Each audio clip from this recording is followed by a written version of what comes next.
This presentation is on family dynamics and therapeutic interventions.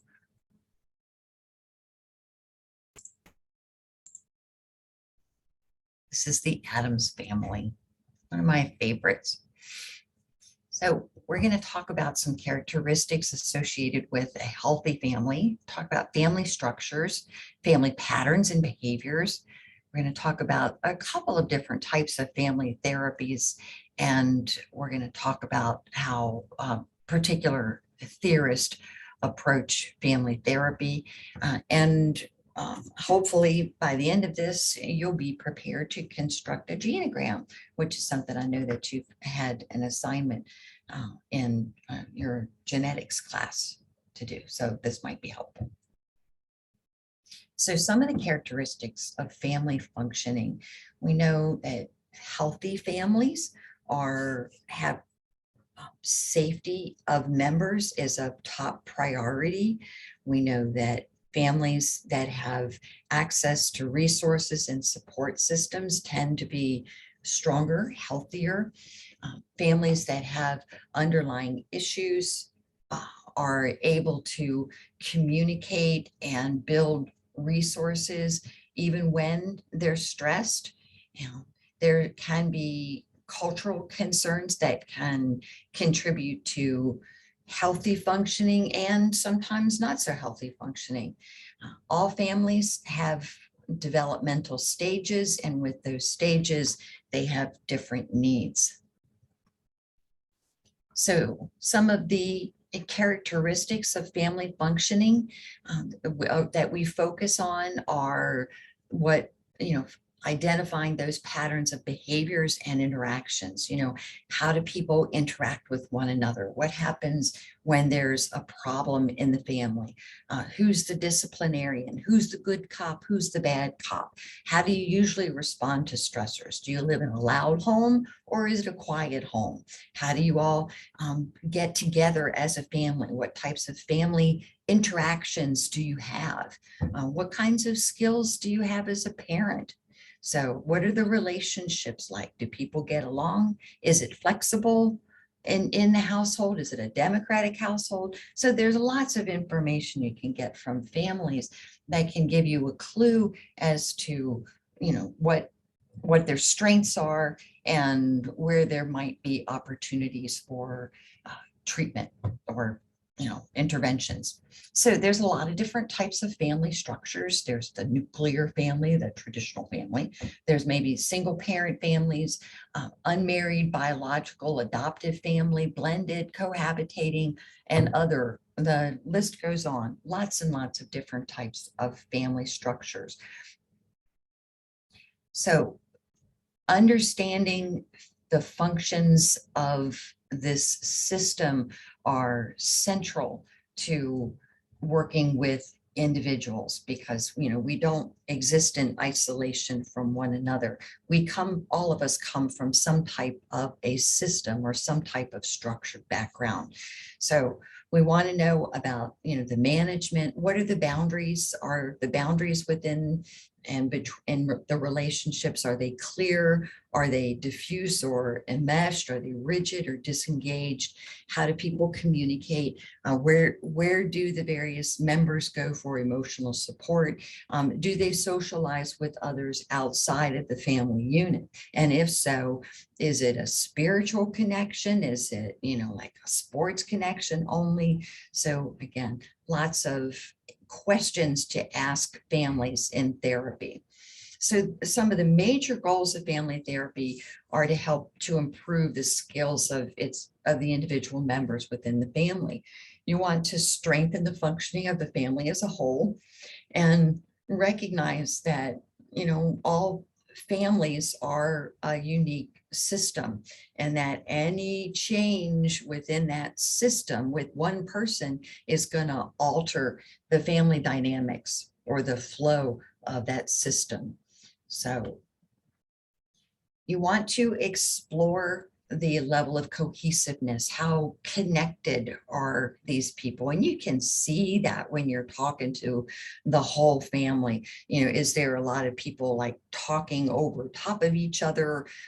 Or do they communicate in a loving way, a compassionate way, or is it passive aggressive? Do they show appreciation for one another? Are they committed to one another or to the success of the members? How does this family cope with stress? And what are their underlying beliefs and values?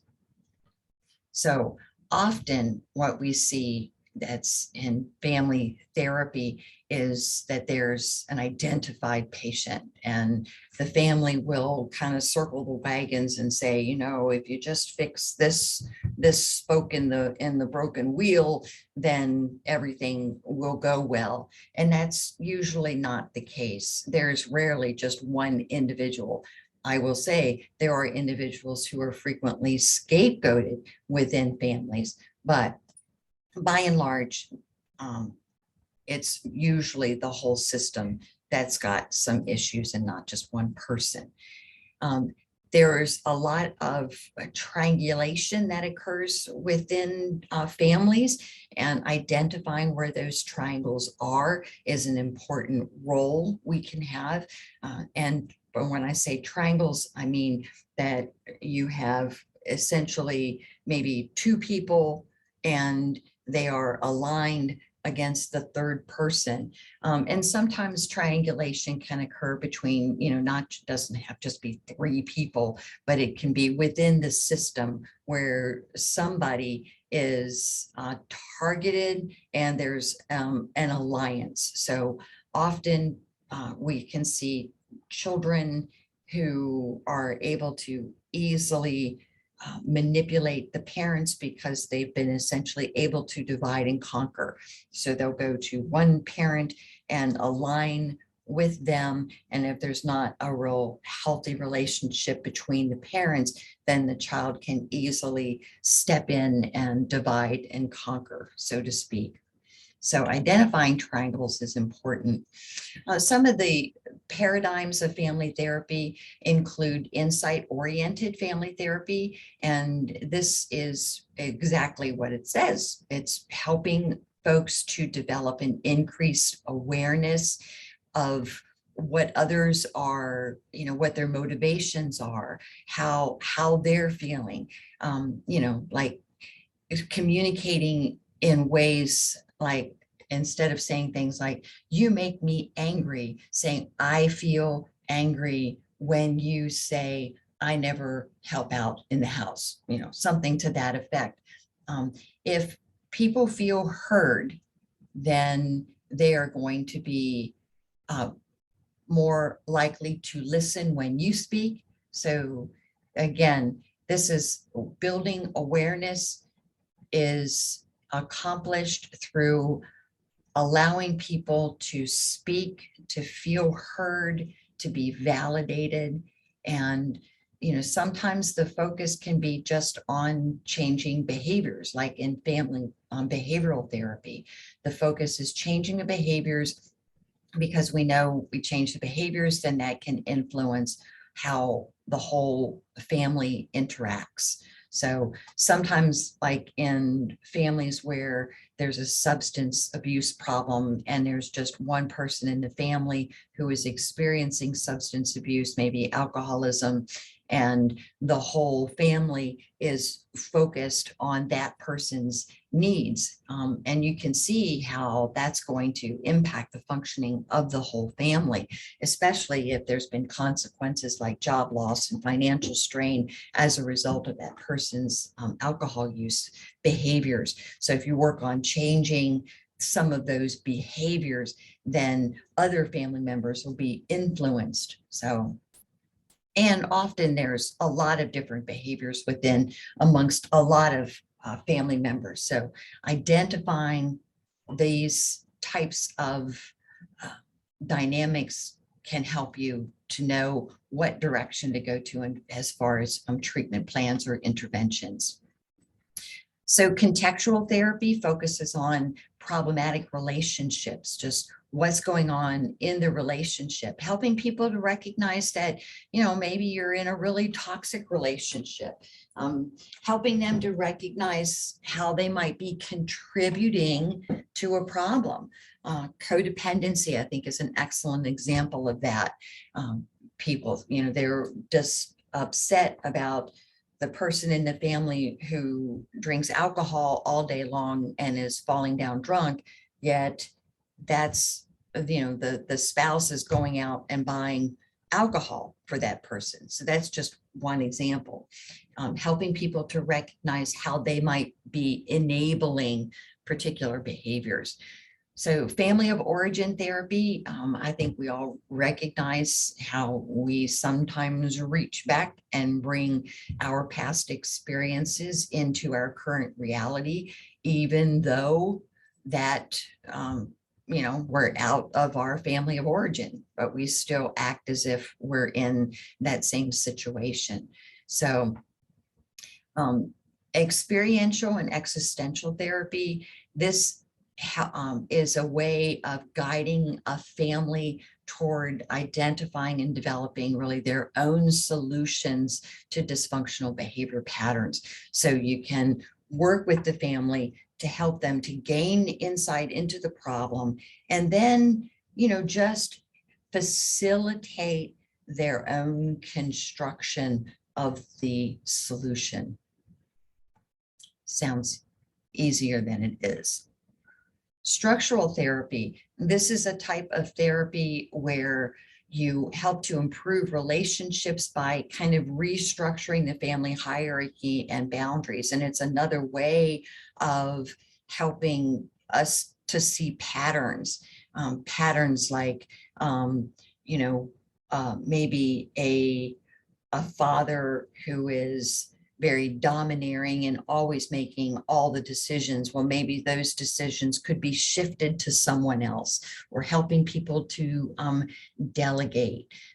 Again, changing roles. And this is something that happens throughout the whole history of a family's development, is recognizing that there are boundaries and hierarchy changes that occur over time.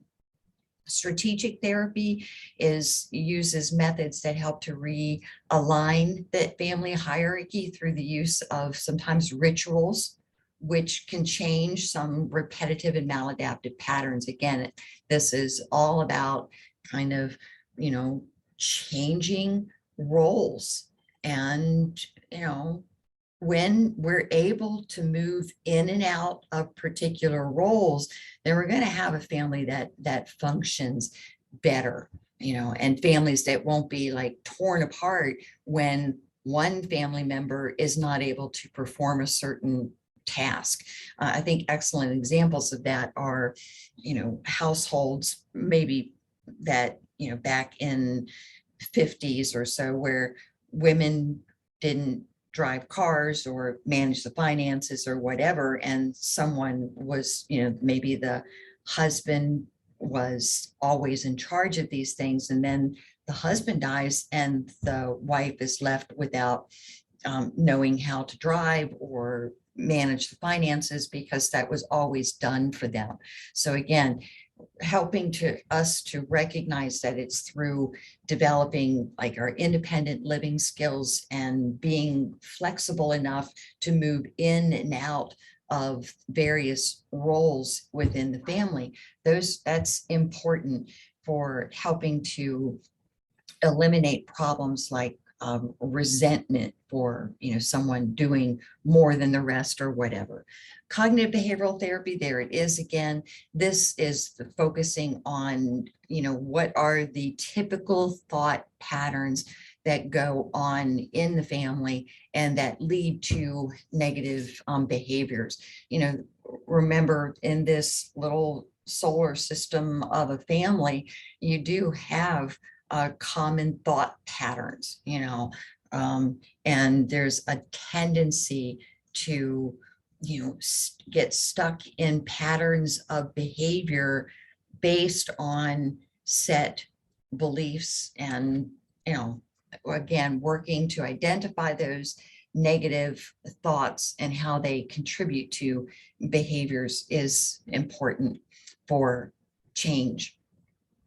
So application of the nursing process, family assessment begins with looking at the family as a system and creating a genogram. And you can create a 3-generation genogram rather easily. There's a lot of programs online that can help you to do that. But this is a very valuable tool in working with your patients because it helps them to see where the patterns are, where, you know, maybe Uncle Charlie had alcoholism and lo and behold, that led to, you know, my cousin having alcoholism. And anyway, you can, when you start seeing those types of patterns, it's a way of developing insight and you can see your risk factors.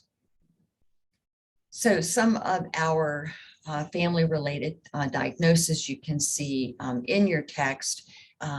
Recognize that outcomes, planning, nursing interventions, and evaluation are based on what of the problem identified and what approach is going to be most effective. But overall, your outcomes are, you want to reduce dysfunctional behavior patterns within individuals as well as in the family as a system, and help them to learn to resolve and reduce conflicts.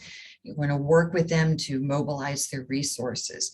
And most often, if you have someone who's on a behavioral health unit, prior to being discharged, there is some type of a conjoint or, you know, a meeting arranged with that person's support system, be it family or a close friend, just so, you know, everyone's on the same page in terms of treatment. And you'll see this on the medical floors as well, always looking to see how the family or how you can tap into that family's resources. You want to work to strengthen their coping skills and strengthen their the way they respond to major life stressors and traumatic events. And those traumatic events are so variable. It can be that, you know, they've experienced a natural disaster together that's caused physical, psychiatric illness, that maybe they've lost their way of their means of support as a result of the death of a family member.